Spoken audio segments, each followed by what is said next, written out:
Hi, I have Luke here. Hi, Luke. Hello. Good morning. Is it morning time where you're at? It definitely is. Are you enjoying the morning time? Yeah, I just woke up. All is well and dandy. All right, so it should be a fun one. All right, we got Luke Spiller of the Struts on the line with us today. Luke, thank you so much for getting up and taking some time out of your morning to speak with us.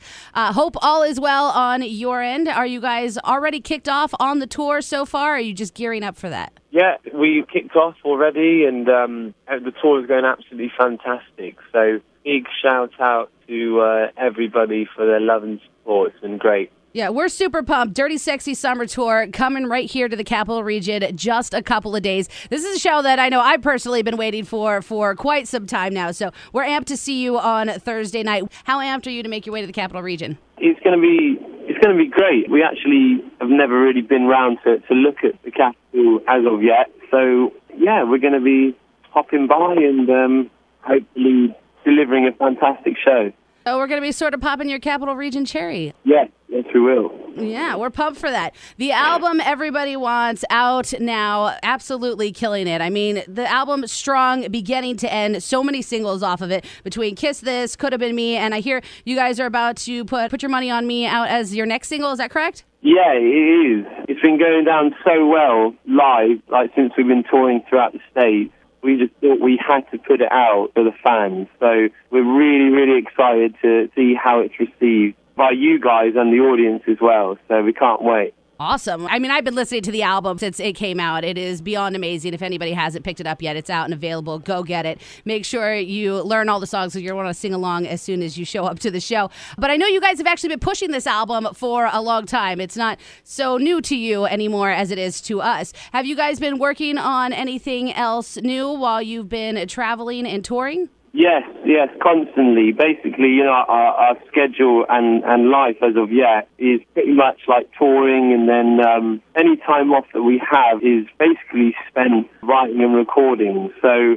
we want to get album number 2, like a big majority of it, done by the end of the year. So busy. Ooh, that's super exciting. Do you think that any of your travels has kind of reflected in the writing process that you have been putting forth towards the new record?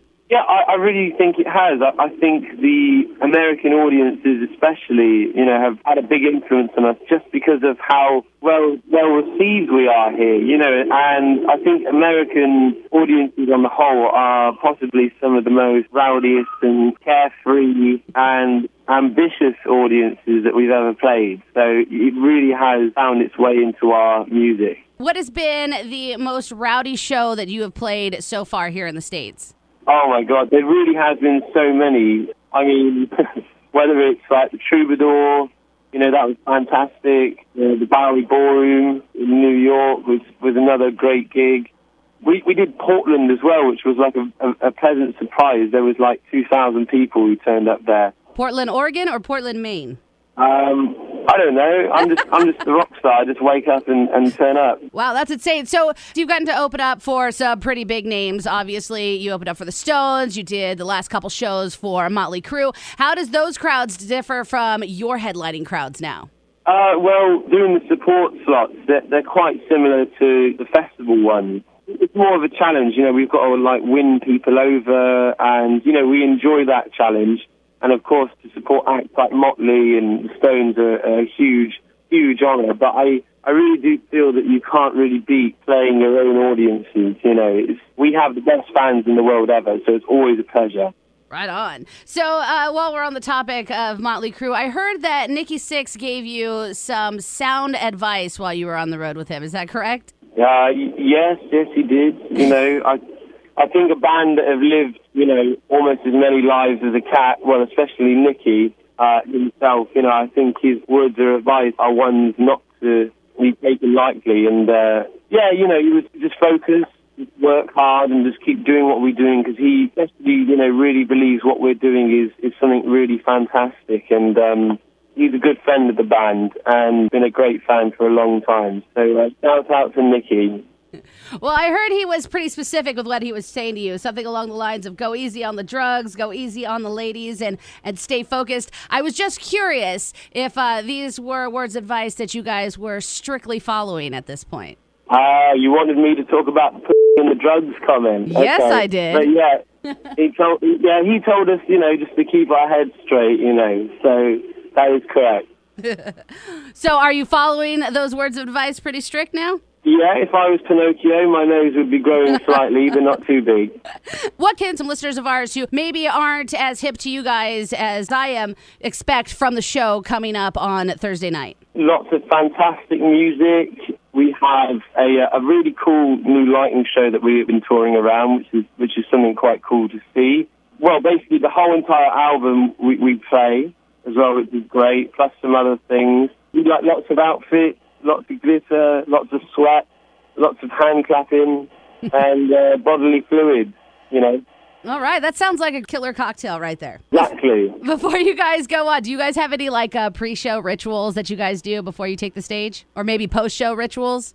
Pre-show is sort of like a mixture of just sort of like, I like to kind of just dance around for about an hour and a half before going on stage, just kind of like making my own playlist as it goes along, listening from anything from the Rolling Stones to, I don't know, Brandy Carlisle to anything really, lots of soul music as well, just to get into the groove, finishing up with AC/DC, and then we hit the stage. Nice. I was noticing you guys reference a lot of older bands like AC/DC, the Stones, T-Rex, and whatnot. I was curious as to what sort of new stuff you guys were listening to. Yeah, I think, I've always got my ear to the ground for something. I mean, it's funny, we were just listening to Adele's new album the other day on the bus.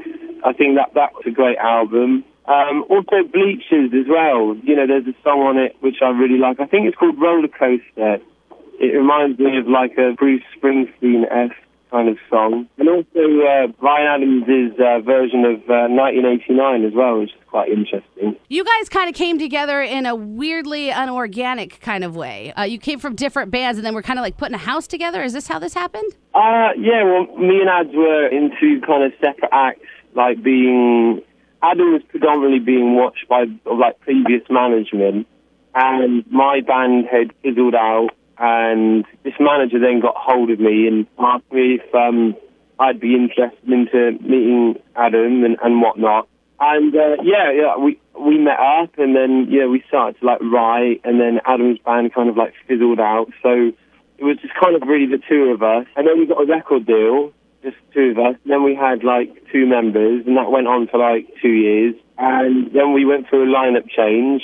We held like a bunch of auditions and sent the word around that we were looking for a bassist and a drummer.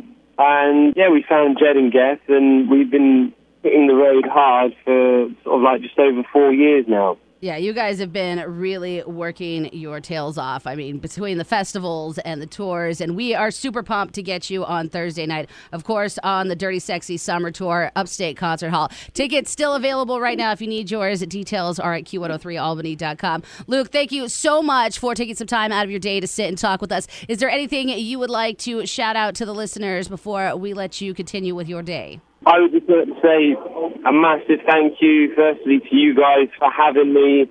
Second of all, big shout-out to all the Strutters. And thirdly, a big shout-out to all the people who are thinking about converting